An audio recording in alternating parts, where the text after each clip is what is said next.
Class 12th पे math formula chapter first है relation and function, यानी कि संबंध और फलन।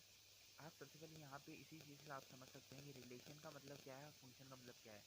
आपने रिलेशन वर्ड कई बार सुना होगा, है ना, रिलेटिव वर्ड सुना होगा। ऐसे ही फंक्शन आपने सुना होगा कभी कि फंक्शन ख़राब हो गया। लगभग ये दोनों वर्ड सिमिलर होते हैं बट सेम नहीं है, बट एक जैसे नहीं, इक्वल नहीं होते हैं, ये सिमिलर होते हैं। सबसे पहले आपको देखने की ज़रूरत है जो है some basic and important science जो है आपके। एन किसके लिए यूज़ होता है, नेचुरल नंबर्स के लिए। क्यू किसके लिए होता है, set of rational numbers. R होता है set of real numbers. Z use होता है इंटीजर के लिए। एंड ये मोड का साइन होता है, इसके अंदर कोई भी चीज़ माइनस में होती है, अगर नेगेटिव है तो पॉजिटिव हो जाती है। ये होता है आपका बिलोंग्स टू, ये नॉट बिलोंग्स टू। ये फाई होता है जिसे एम्प्टी सेट के लिए यूज़ किया जाता है। एक होता है यूनियन जिसे सम्मिलन बोलते हैं। एंड ये होता है इंटरसेक्शन, सार्वनिस। और भी बहुत सारे हैं, उनको आपको धीरे धीरे आगे जैसे क्वेश्चन होंगे उसमें बताऊंगा। ठीक है, अब आता है टाइप्स ऑफ रिलेशन। बात करते हैं टाइप्स ऑफ रिलेशन की, यानी कि संबंधों के प्रकार। ये होते हैं, पहला होता है एम्प्टी रिलेशन जिसे बोलते हैं रिक्त संबंध। दूसरा होता है यूनिवर्सल रिलेशन जिसे बोलते हैं सार्वत्रिक संबंध। और इन दोनों रिलेशन को बोलते हैं हम ट्राइवल रिलेशन। ठीक है, अगला जो थर्ड है रिफ्लेक्सिव। एंड चौथा आपके पास सिमेट्रिक। एंड पांचवा आपके पास ट्रांजिटिव रिलेशन। ये तीनों रिलेशन काफ़ी इंपॉर्टेंट है, ज़्यादातर क्वेश्चन इसी से आते हैं। इन तीनों रिलेशन को बोलते हैं हम इक्विवेलेंस रिलेशन, यानी कि तुल्यता संबंध। इस पे क्वेश्चन आते हैं। अब इसको समझते हैं कि ये रिफ्लेक्सिव रिलेशन होता क्या है, तो तुल्य या प्रतिबिंब संबंध होता क्या है। If A belongs to R, तो आप बोल सकते हैं कि ये क्या है, रिफ्लेक्सिव रिलेशन है। एग्जाम्पल समझते हैं। माना ए आपके पास कोई सेट दिया हुआ 1 2 3, एंड ए दिया हुआ है आपके पास 1 1 2 2 एंड 3 3। तो आपके पास गिवन है आर, आर गिवन होता है, ये क्वेश्चन आपके पास आर, ये पूरा क्वेश्चन होता है। आर गिवन है 1 3 2 3 3 1 2 1 1 3 1 1 2 2 3 3। So according to A belongs to R. अब इससे हम देखेंगे ए बिलोंग्स टू आर कर रहा है, यानी कि आपका जैसे 1 1 है, तो ये 1 1 आपका आर में है। अगर आपका वन, जैसे यहाँ पे 1 1 है, ए है, क्या आपका ये आर में होगा, तो आपका जो ए है वो आर में है, इसलिए क्या बोलेंगे हम इसे, ये रिफ्लेक्सिव रिलेशन है। रिलेशन जिसे बोलते हैं सम्मित संबंध।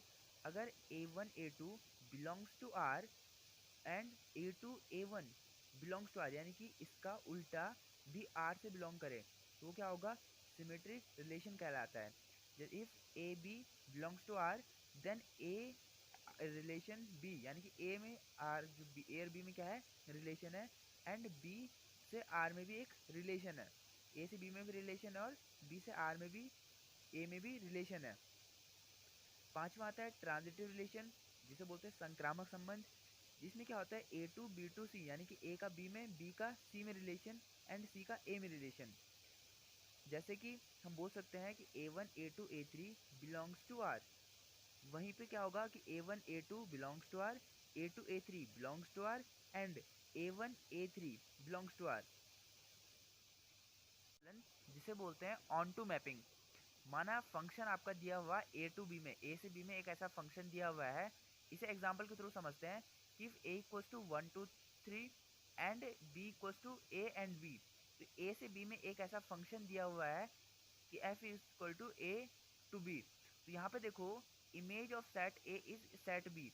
यहाँ पर सेट ए की सारे जितने भी इसके मतलब एलिमेंट्स इसमें दिए हुए हैं, उन सब का क्या बन रहा, एक प्रतिबिंब बन रहा है, एक इमेज बन रही है सेट बी में। इसलिए इसे क्या बोलेंगे, ऑन टू मैपिंग बोलेंगे। क्या बोलेंगे इसे, ऑन टू मैपिंग बोलेंगे। दूसरा है हमारे पास 1 1 मैपिंग, यानी कि एकाकी फलन। इसमें क्या है कि फंक्शन ए से बी में एक ऐसा इस तरह दिया है कि माना ए आपके पास है XYZ एंड बी आपके पास है 1 2 3 4 तो F is such that X1 Y2 Z3, यानी कि यहाँ पर क्या हो रहा, एफ ए से बी में एक ऐसा फंक्शन है जिसमें ए के जितने भी एलिमेंट्स हैं उनके क्या बन रहे, अलग अलग इमेज किसमें बन रही है, बी में बन रही है। ठीक है, लेकिन उसमें एक क्या हो रहा, एक छूट रहा है, एक छूट रहा है कि नहीं छूट रहा है। तो सेट ए के ऑल एलिमेंट्स का बी में प्रतिबिंब है, सेट ए के जितने भी एलिमेंट्स हैं उनका बी में प्रतिबिंब है, वो भी अलग अलग।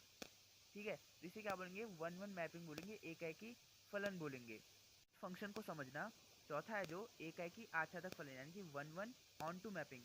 जैसे इसमें फंक्शन दिया हमारे पास ए टू बी में ऐसा फंक्शन दिया है कि if A equals to 1 2 3 and B equals to X Y Z. तो इसमें एक ऐसा फंक्शन है, देखो ए के जितने भी एलिमेंट्स हैं सबके क्या है, अलग अलग क्या बन रहे, बी में क्या बन रहे, इमेज बन रही है। बन रही कि नहीं बन रही, बन रही है।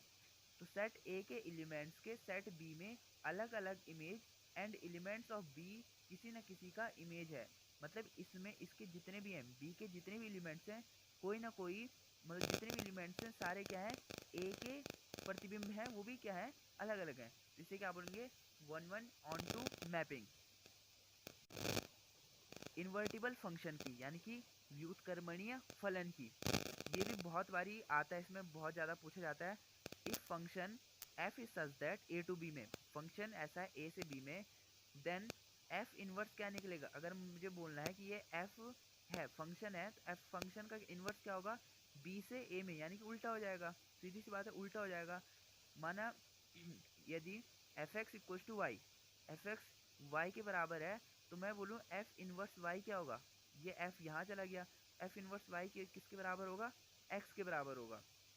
इसे यहाँ से हम यहाँ पे समझते हैं कि माना कि एक्स इक्वल टू आपका 5 दिया हुआ है, माना जैसे ये है ना, यहाँ पे 5 दिया हुआ, ये 5/1 मतलब कोई भी अगर नंबर होता है, जैसे 3 है तो इसको हम अपॉन 1 लिख सकते हैं, ऐसे लिख सकते हैं इसे। तो वही मैंने यहाँ पे लिखा हुआ है, एक्स इक्वल टू 5/1।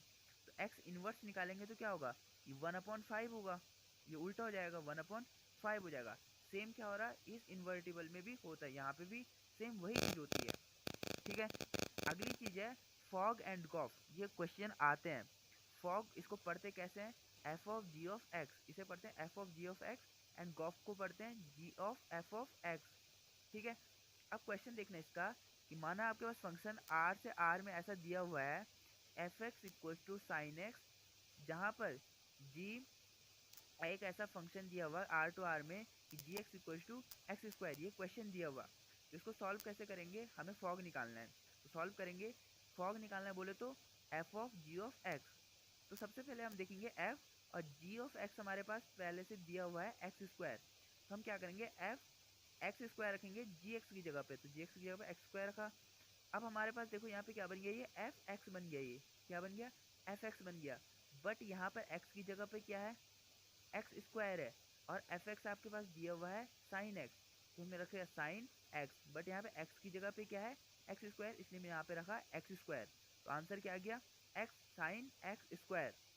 यहाँ पर क्या हुआ, हमने a equals to 5 and b equals to 6 रखा, a operation b equals to क्या निकल गया, 5 square plus 6 square equals to 25 plus 36 equals to 61।